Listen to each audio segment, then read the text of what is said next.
ଦିଟାକ ଅଲଗା ଅଲଗା ଅଲଗା ଅଲଗା ହିଁ ସିଲେଇ କରିବା। ଫାଷ୍ଟ ଏଇଟା ସିଟ୍ ଫାଷ୍ଟ ସିଟ୍ଟା ସିଲେଇ କରାହବ।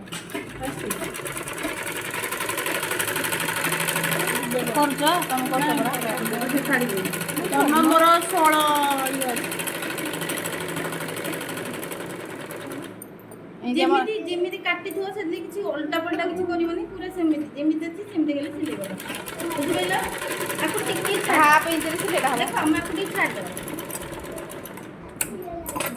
କମେ ଛଡ଼ାଇଲା ଜଏଣ୍ଟ କରିବା ପାଇଁ ଜଏଣ୍ଟ କରିବା ଏଇଆଡୁ ଏଇଆଡୁ ଯୋଉ ଜଏଣ୍ଟ ହବ। ଏଇଟା ଯଦି ଶୁଣ କାହିଁକି ଏଇଟା କରିଦେବ ଭଲ ମାନେ ପୁରା ସୋଜା, ମାନେ ଏଇଟା ଏମିତି କରିଦେବ ସେଇଟା ସେମିତି କରିଦେବ ତାପରେ ଏଇଟାକୁ ମାରିଦେବ। ନାଇଁ, ଆମେ ଯେତେବେଳେ ପିନ୍ଧିବା ଏଇଟା ଟାଣି ନେଉଛି, ତଳଟା କ'ଣ ଟାଣି ନେଉଛି। ବୁଝିପାରିଲେ ତ? ସେଇଟା ଗୋଟେ ଟେକ୍ନିକ୍ କ'ଣ, ମାନେ ଏଇଟା କରିସାରିଲା ପରେ ଏଇଟା ହବ। ସେଇଟା ସେଇଟା ସେମିତି ତ କରିହେବନି, ଏଇଟା ଲାଷ୍ଟକୁ ଯାଇକି ଅଛି ସାଇଡ଼୍ଟା। ତେଣୁକରି ଏଠି ଆମେ ଛାଡ଼ି ଦେଇଥିଲେ ଆମେ କଲା ଆସିକି ସୁବିଧା ହେବ। କ'ଣ ପାଇଁ ଛାଡ଼ିଛି ଟିକେ ପଛେ ଦେଖିବ ହେଲା, କିନ୍ତୁ ଟିକେ ଛାଡ଼ିଦେବ। ଏଇଟା ହେଉଛି ମୋ ଟିକ୍ ଏବେ ଭାବିଛି, ମାନେ ଏଇଟା କଲେ ନା ତମମାନଙ୍କୁ ଭଲ ଅଛି। ତମମାନଙ୍କୁ ବି ଭଲ, ମାନେ ଟେକ୍ସି ହେବ ଗୋଟେ ଜିନିଷ ପ୍ଲସ୍ ଡବଲ ସିଲେଇ କଲେ ମାନେ ଏଥିରେ ନିଆନି ଲାଗୁନି ନା, ସେଥିପାଇଁ ଚାପ ସିଲେଇ ନୁହଁ, ଚାପ ସିଲେଇଟା ବି ଏମିତି ସିଲେଇ କଲା ସେମ୍ ସେଇଟା ଯେମିତି ଏଇଟା ସେମିତି।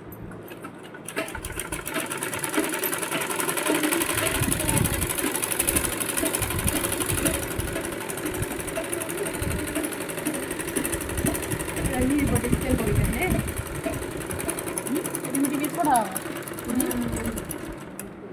ହାତରେ କରିହେବନି, ପୁରା ଗୋଟେ ଇଞ୍ଚ ଛଡ଼ା ହେଉଛି ନା ମ୍ୟାମ୍? ଏଇଟା ଏପଟେ ରଖିବା, ଡାହାଣ ପଟେ ଏପଟେ ରଖିବା, ଏପଟେ ରଖିବା ପକେଟ। ମାନେ ତାକୁ କ'ଣ କରିବା ଆମେ 2 ଇଞ୍ଚ ଏଇଟା କ'ଣ ଯିବ ଫୋଲ୍ଡରେ ଯିବ, ତାହେଲେ 2 ଇଞ୍ଚ ଆଉ 2 ଇଞ୍ଚ ଦେଖ 2 ଇଞ୍ଚ ଏଠି 2 ଇଞ୍ଚ କୋଉଠି 2 ଇଞ୍ଚ ହେଉଛି ଦେଖୁନ 2 ଇଞ୍ଚ ହେଉଛି 2 ଇଞ୍ଚ ଅଛି ଦେଖ ଭାଙ୍ଗିଲେ ଏଇଟା 2 ଇଞ୍ଚ, ମାନେ 2 ଇଞ୍ଚଟା ଏଇ ଯାଏଁ ହେଉଛି, ତାମାନେ ଆ ଭିତରକୁ ଯେମିତି ରହିବ। ସେ କପଡ଼ାଟା କୋଉଠି ରହିବ? ଆ ଭିତରକୁ ରହିବ। ଆ ଭିତରେ ଗୋଟେ ଚିହ୍ନ ଦେବା, ଗୋଟେ ପେନ୍ ମାନେ ଆମେ 4 ଇଞ୍ଚରେ ଗୋଟେ ଦାଗ ଦେବା, ସେ ଭିତରେ ହିଁ ହବ। ହଁ ବାସ୍, ମାନେ ଆମର ଏମିତି ଓଟା ରହିଲା ନା, ଆ ଭିତରେ ଯେମିତି ସେଇଟା ଯେମିତି ତା ଭିତରେ ରହିଯିବ, ଯୋଉ କୋଟା କଲେ ତା ଦାଗଟା ସେଇଟା ଆ ଭିତରେ ଯେମିତି ରହିଯିବ, ମାନେ ଆ ଭିତରେ। ବୁଝିପାରିଲ ତ? ବୁଝିପାରିଲ ତ? ଏଇ ଯାକେ ଯେମିତି ରହିବ, ତାହେଲେ ଏଇଠୁ ଆମେ ସେ କନାଟାକୁ ପକେଇବା। ଏବେ ଏଇଠୁ ପକେଇବା, ଦେଖିପାରିଲ ଜାଣିପାରିଲ? ମାନେ 2 ଇଞ୍ଚଟାକୁ ଭାଙ୍ଗିଦେବ, ତା ଭିତରେ ଯେମିତି ଏଇଟା ଟିକେ ରହୁଥିବ।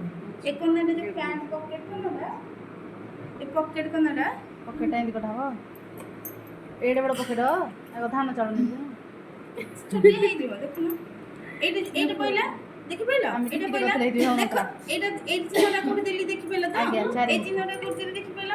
ଏଠୁ ଆମେ କ'ଣ କରିବା, ତମେ ଯଦି ଜାଣିପାରିବନି ତମ ହାତ ବାସ୍ ଏଇଠି, ଯଦି ମୁଁ ପୁରା ସୋଜାରେ କହୁଛି ତମ ହାତ ଯେମିତି ହାତଟା ତାହେଲେ ଯଦି ଗୋଟେ ଅନୁମାନ କରିବ, ତାହେଲେ ଏଇଟା କେତେ ରହୁଛି 5 5.5 ଭିତରେ ରହିବା ହାତ, ମାନେ ଏଇଟା ହେଉଛି ସବୁଥିରେ କମ୍ପଲସରି।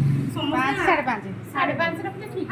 ମାପି ଦେଉନାହାନ୍ତି ମ୍ୟାମ୍? ହାତଟା କି ମୋବାଇଲ ହାତଟା ହାତ ପଶେଇକି ଆଣିବ ଜିନିଷଟା ନା, ହାତରେ ନିଜେ ହାତ ପୁରେଇବ। ଦେଖୁନ ଏଇଟା ବି 5 ହେଉଛି, ଦେଖୁନ ମାନେ ଗୋଟେ ହାତଟା ଭିତ୍ତି କରିବ ବାହାର କରିବ ନା, 5 ମାନେ 5 5.5 ହେଲେ ସେତିକି ସମସ୍ତଙ୍କ ହାତ ହେଇପାରିବ। ଠିକ୍ ହେଲା ତ? ତାଠୁ ଅଧିକ ରଖିବନି, ଏଇଟା ପର୍ଯ୍ୟନ୍ତ ଢିଲା ରହିବ, କୌଣସି ଜିନିଷ ତ ବାହାରି ପଡ଼ିବ। ବୁଝିପାରୁଛ ନା? ଏଇଟା କେତେ ରହିବ? 5। ଏଇଟା ଜାଣିପାରିଲ ତ ଏଇଟା କୋଉଠି ରହିବ? ଏଇଟା ଜାଣିପାରିଲ? ଏଥିରୁ ଆମେ କ'ଣ ନେବ? ଦୁଇଟା ଗୋଟେ ସେଇଥିରୁ ହିଁ ବାହାରି ପଡ଼ିଲା ପକେଟ ପାଇଁ। କେତେ ମିଟର କପଡ଼ା? ଦେଖ ଏଇଠୁ କ'ଣ କରିବା, ଏଇଠୁ ଦେଖିପାରୁଛ, ଦେଖିପାରିଲ? ମ୍ୟାମ୍ ଏଇ କପଡ଼ାଟା ଉପର ପଟ ନା ଭିତର ପଟ?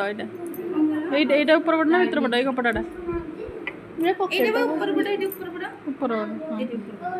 ଆମେ କ'ଣ କରିବା, ଏଇ କପଡ଼ାଟା ମ୍ୟାଡ଼ାମ୍ କୋଉଟା ଉପର ପଟ ଭିତର ମୁଁ ଜାଣିନି, ପ୍ଲେନ୍ କଲର୍ ସବୁବେଳେ ସମାନ ହିଁ ରହୁଛି। ଏଇ ଲେଖା ପଟା ହିଁ ଉପର ପଟ ଭିତରେ। ହଁ ଏଇଠି ଲେଖା ପଟା ଏଠି ତଳକୁ ଅଛି। ଉପର ପଟରେ ଅଛି। ଦେଖ ମୁଁ ଆଉ ଗୋଟେ କହିଦେବି ତମକୁ, ଏଇଟା ସିଲେଇ ହବନି। ସିଲିସ୍ ନା ଏଇଟା ଲାଷ୍ଟକୁ ହବ, କିନ୍ତୁ ଏଇଟା ପଡ଼ିବ ତା ଭିତରକୁ ନା, ମାନେ ଏଇଟା ପଡ଼ିବ। ବୁଝିପାରିଲ ନାଇଁ? ଆଉ ପକେଟଟା ସିଲେଇ ହବ। ହଁ ପକେଟଟା ଆରି ଉପରକୁ ଏଠୁ ହାଫ୍ ଇଞ୍ଚ ଛାଡ଼ି ଦେଇକି ଦେଖିପାରୁଛ? ଏଇଠୁ କରିବ, ଏଇଠୁ ଆମର 1.5 ଇଞ୍ଚ ଛାଡ଼ିବ। ଏଇଟା ଟିକେ କାଟିଦିଅ, ତମ ସେ ଭିଡ଼ିଓଟା କାଟିଦିଅ, ମୁଁ ଆଉ 3 + 1.5 ଇଞ୍ଚ ଛାଡ଼ିକି ଆମେ ଯୋଉ ଚିହ୍ନଟା ଦେବ, ଏଇ ଯାଇକି ଗୋଟେ ଚିହ୍ନ ଦେବ, ଏଠି ଗୋଟେ ଚିହ୍ନ ଦେବ। ତିନି କେମିତି ସେଇଟା ତ ଫୋଲ୍ଡ କଲେ ନୁହେଁ ହେଲା କି? 2 ଫୋଲ୍ଡ ହେଲା ଆଉ 1 ଭିତରେ ରହିଲା। ହଁ ବୁଝିପାରିଲନି? ମୁଁ ତମକୁ ସେଥିପାଇଁ ମାପ ମେଜରମେଣ୍ଟରେ କହିଦେବି। ତମେ କେଉଁ ଏମିତି ମାପୁଥିବ କି? ମୁଁ ତମକୁ ସେଥିପାଇଁ ଗୋଟେ ମେଜରମେଣ୍ଟରେ କହିଦେବି। ନାଇଁ 2 ଇଞ୍ଚ ତ ଆଗକୁ ଆଉ ଗୋଟେ ଫୋଲ୍ଡ କଲେ 4 ହବ 2 4 ସିନା ଏଠି ରହିବ, 4ଟା ଆଉ କଣ ଟୋଟାଲ ରହିବ? 3 ଭିତରେ ତ ହବ। ଏଇଠୁ ପୁରା ଟୋଟାଲ 3 ହେଇଯିବ। ହଁ। ଆଚ୍ଛା, ସେଥିପାଇଁ କହୁଛି ନୂଆ ଭିଡ଼ିଓଟା ପୁରା କରିଦିଅ ଯେ ଜାଣିପାରିବ। ଏଇଟା ଛାଡ଼ିଦେବ ହେଲେ ତମେ ଦେଖିପାରିବ।